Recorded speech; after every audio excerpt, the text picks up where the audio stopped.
നമസ്കാരം, പ്രവാസി മലയാളിയിലേക്ക് സ്വാഗതം.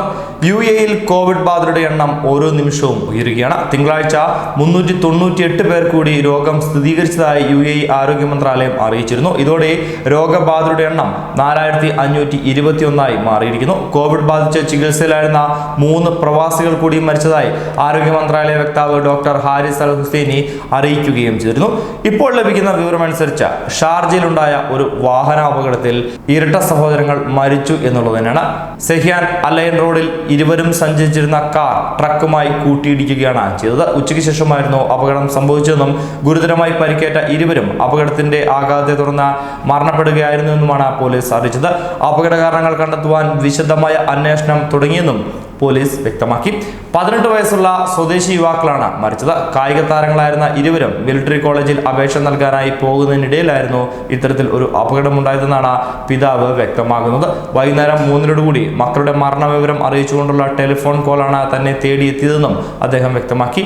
കോവിഡ് ബാധ കാരണം ഏർപ്പെടുത്തിയ നിയന്ത്രണങ്ങളുടെ പശ്ചാത്തലത്തിൽ കുറച്ചുപേർ മാത്രമാണ് മരണ അനന്തര ചടങ്ങുകളിൽ പങ്കെടുക്കുന്നത്. അതേസമയം തിങ്കളാഴ്ച മരിച്ച പ്രവാസികൾ ഏത് രാജ്യത്ത് നിന്നുള്ളവരാണെന്ന് ഇതുവരെ വ്യക്തമായിട്ടുമില്ല. രാജ്യത്ത് ഇതുവരെ കോവിഡ് ബാധിച്ച് മരിച്ചത് 100ഓളം പേരാണ്.